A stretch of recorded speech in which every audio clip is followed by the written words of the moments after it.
gerakan sedikit, misalkan seperti ini. Nah, jadi gempa susulan yang lebih besar, contohnya seperti ini. Nah,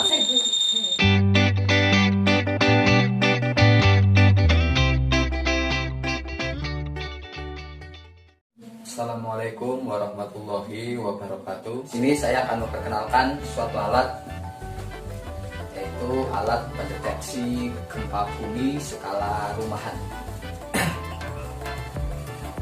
Alat ini saya coba kembangkan untuk mengurangi dampak resiko dari bencana gempa bumi. Detektor gempa bumi yang saya kembangkan ini mempunyai sedikit perbedaan dari alat detektor gempa bumi yang ada di pasaran maupun yang banyak digunakan oleh kreatif masyarakat Indonesia. Contohnya seperti ini. 3.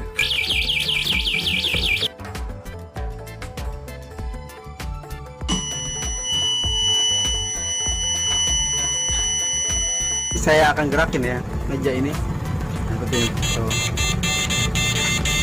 Nah, dia bandul ini akan nempel. Berarti itu terjadi gempa bumi ya. Nah, dari video itu bisa terlihat di mana alat-alat mendeteksi gempa bumi sistem kerjanya hampir sama. Dia berbunyi ketika terjadi gempa. Namun yang kita lihat di sini alat gempa bumi yang tadi kita saksikan mengeluarkan satu suara. Jadi kita tidak bisa mengetahui gempa bumi yang terjadi ini gempa bumi skala kecil atau gempa bumi skala besar. Namun saya mencoba mengembangkan alat ini sedikit berbeda, yaitu ada perbedaan antara gempa bumi kecil dan gempa bumi besar. Alat ini saya beri nama e-titir.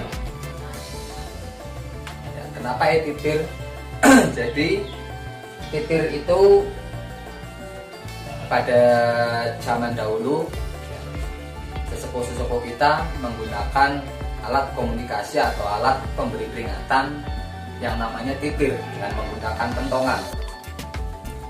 Seperti contoh, ketika kentongan dipukul 1, 1, 1, itu artinya ada Rajapati. Kalau istilah orang Jawa bilang Rajapati.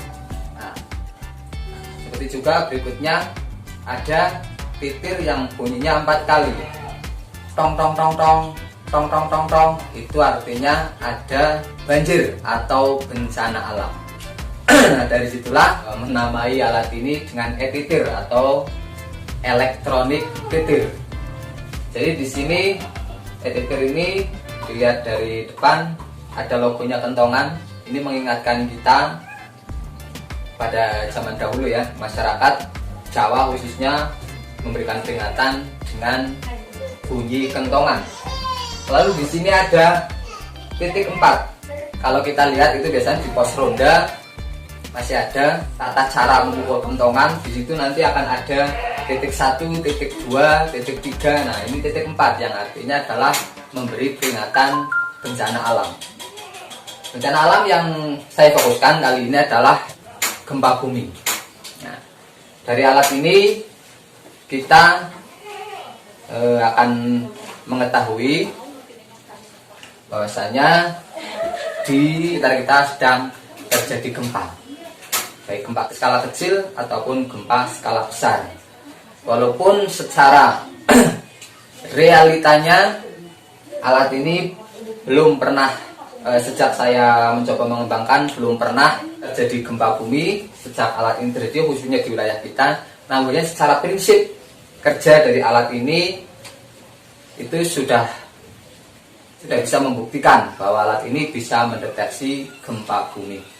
Kerja alat ini yaitu ketika terjadi gempa bumi, maka alat ini akan mengeluarkan suara.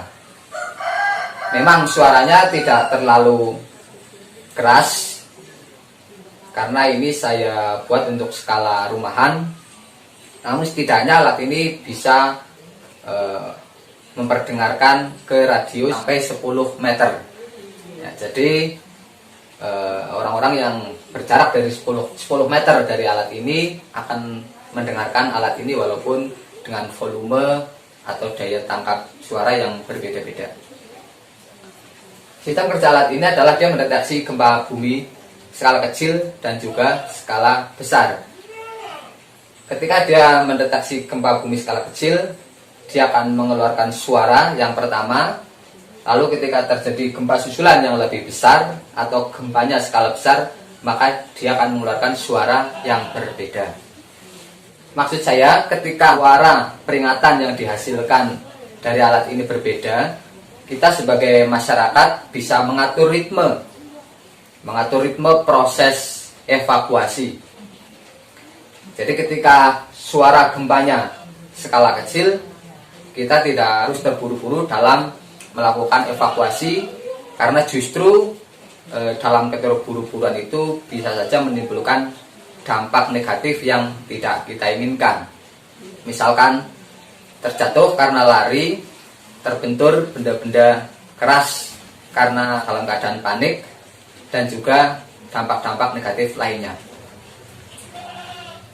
Namun hanya ketika suara dari alat peringatan ini sudah menunjukkan suara peringatan dari gempa yang lebih besar, maka disitulah kita harus mempercepat ritme dari proses evakuasi yang kita lakukan,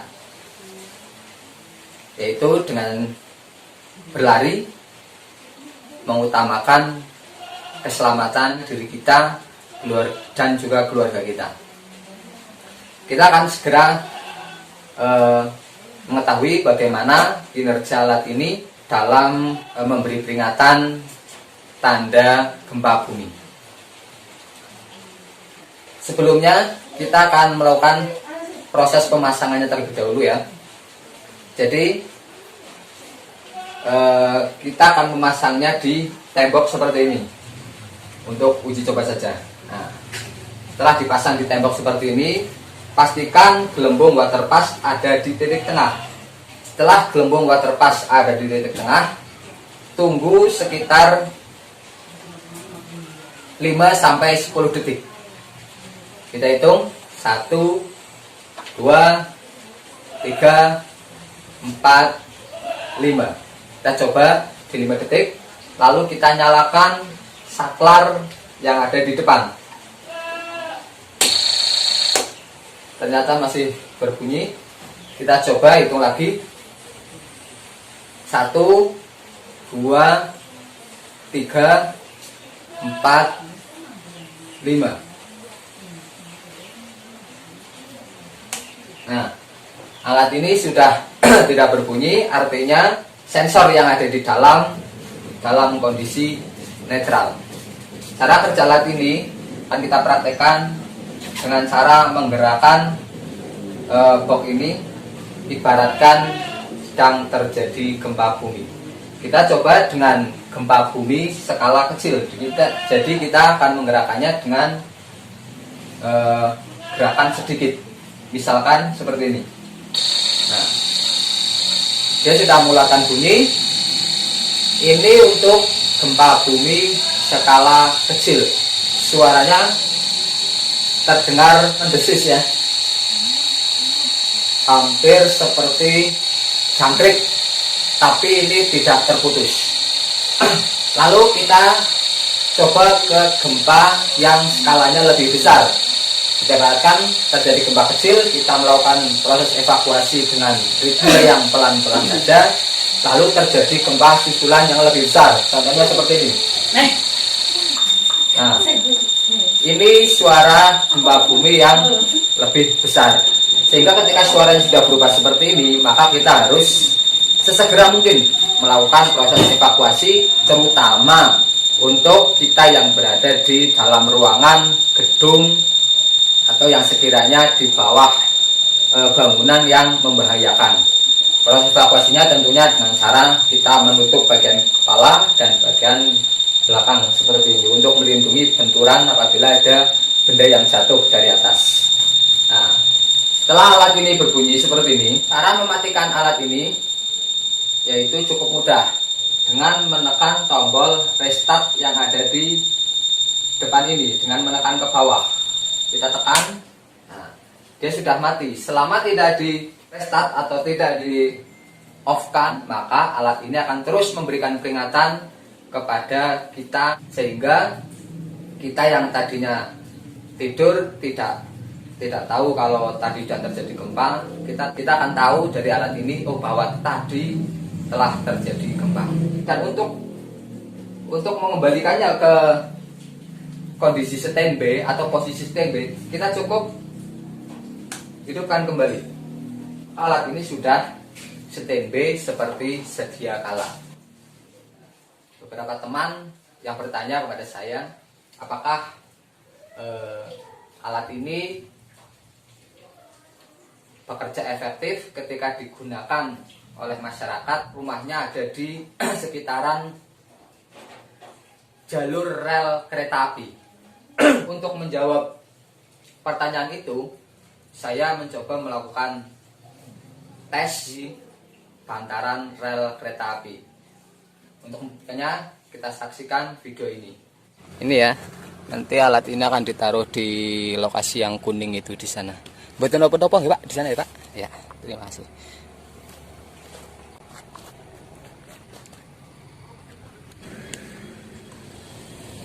Sudah on, kita tinggal menunggu nanti kereta api lewat.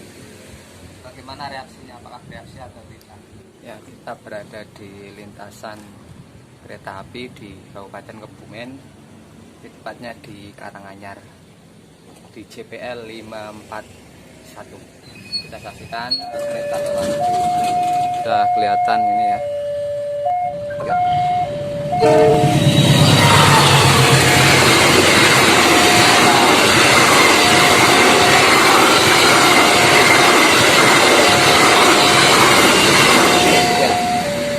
Oke, kita sudah menyaksikan alat ini ya. Ternyata alat ini tidak berbunyi untuk getaran kereta api. Ya, itu tadi video saat saya melakukan dicoba alat ini di bantaran rel kereta api. Ternyata hasilnya bisa dilihat alat ini tidak mendeteksi getaran kereta api. Yang perlu saya tegaskan di sini adalah alat ini masih proses pengembangan, jadi masih banyak yang nantinya akan ditambahkan atau bahkan dikurangi untuk lebih menyempurnakan alat ini. Nanti kita akan sama-sama lihat bagaimana atau apa saja yang ada di dalam alat ini ya. Ya, ini adalah penampakan alat ya dari jarak dekat, dari samping. Sebelumnya kita pastikan ini kita off kan dulu ya. Sudah off, maka digoyang pun dia tidak akan berbunyi.